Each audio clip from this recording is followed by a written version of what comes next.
This is spicy. So the 49ers just inked George Kittle to the highest paid contract for a tight end ever, 4 years, $76 million. However, according to Diana Rossetti, San Francisco had an offer of a second-round pick for Kittle ahead of the draft, and they decided no thank you. Kittle does turn 32 in October, but he's coming off a monster season. Huge year. Now, I looked at the teams that drafted a tight end in the second round. You want to know who they are? Rams. Rams at 46, Jets at 42, Yeah. and Seattle at 50. So two teams But I in the will say NFC this. West. All of those teams got great tight ends. This was an incredible Terrence Ferguson, Arroyo. These are good tight ends. Every team that drafted a tight end in the second round got a starter. Now, if you're interested, the Browns took one at the top of the third round. They did have two early picks in the second. Maybe they were going to pawn one off for Kittle. They got the kid Fannin, who I like From a lot. Bowling Green. Bowling Green. Now, I don't know. He's more receiver only, not a blocker, I think. Yeah, not much of a blocker, but it's early. I think it was the right move to keep Kittle. You can't lose Debo and Kittle. No, first of all, again, if you're keeping Brock Purdy, I don't want a rookie tight end. You got Trent Williams, left tackle, old. Christian off an injury. Debo's gone. Ayuk. I mean, there's off the injury, a lot of moving parts with them. Give me Kittle as your third down receiver. It would have been a sign that they're rebuilding as opposed to, hey, man, we think we can go to the Super Bowl. These tight ends, I thought, I'm serious, about 2 years ago, I thought Kittle's wearing down. A lot of injuries, yeah. And then last year, I'm like, oh, my God, is he still in his prime? Amazing. He had a great year. Yeah. Yeah, well, listen, Kittle is not someone that you just casually move on from. The dude is a bona fide, seasoned veteran with deep experience, deep maturity, even though he's a little goofy and, can kind of be, a big personality. But when it's time to put in the work, he puts in the work, right? Like he's pretty outgoing, let's say, but when it's time to do the work, he does the work. And he's an awesome leader. He's a team player. Even if you're rebuilding, even if they were completely rebuilding everything, right? They were just slashing it all. They were getting rid of even Purdy. Like they were just firing the coaching staff. They were doing Kittle is still the guy you keep because he is like the one guy on that team that you can just point to and say, I need you to go do X, Y, and Z. And he knows I always talk about that. He knows exactly what he needs to do. He understands. And you need that. And so even if you're bringing in all new young guys, you need someone like Kittle to show everyone how it's done, how you compose yourself, when it's time to be a little silly and be a little bit more laid back, and when it's time to get to work, how to actually walk that line, how to continue to pass the baton of the culture that Shanahan and this 49ers team have built.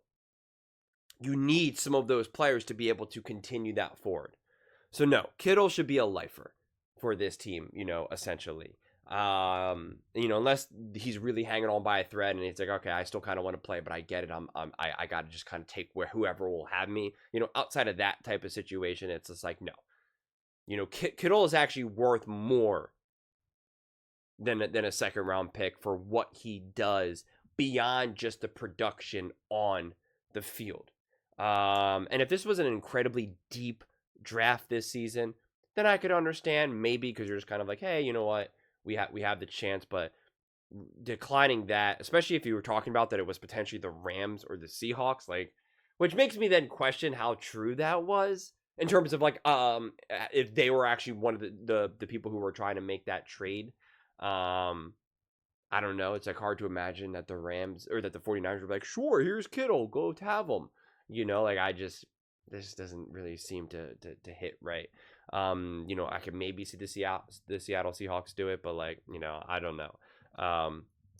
It doesn't feel like it would be like you have a real chance to have that trade go through. But yeah, I'm happy to hear that they declined this.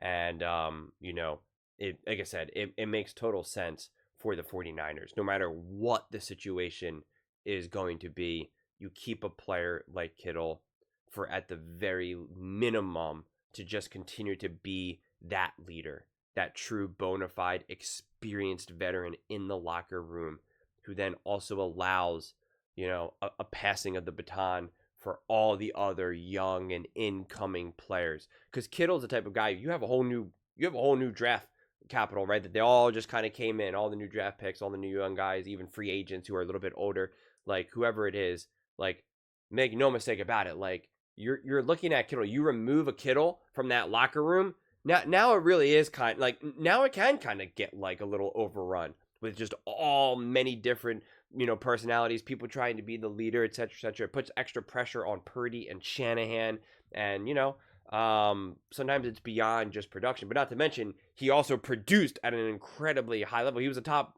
tight end in the NFL last year, so you know what he can bring. You know his playoff experience, his Super Bowl experience.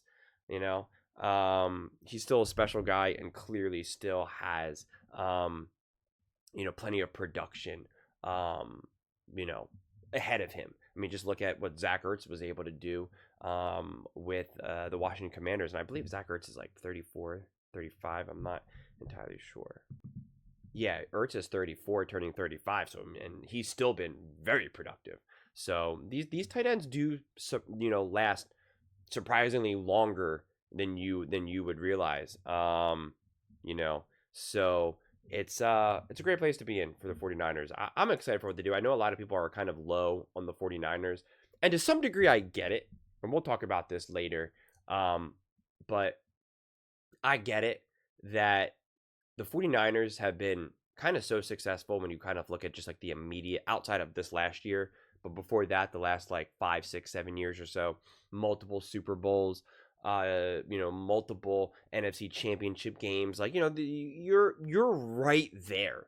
You're right there. You have a really bad year last year. I know injuries and all of that, but it's still obviously a year that you don't get to compete at the level that you're used to.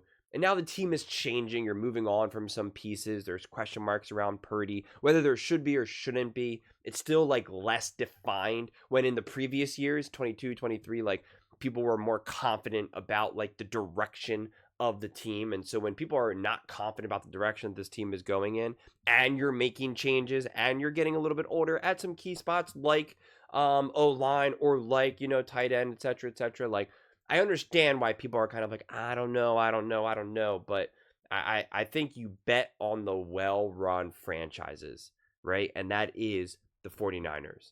And the well-coached, and say what you will about Shanahan, whether you want to say that he's the greatest coach under the sun, we know that he is a really, really, really, really great coach, right? You don't have to question that about Shanahan.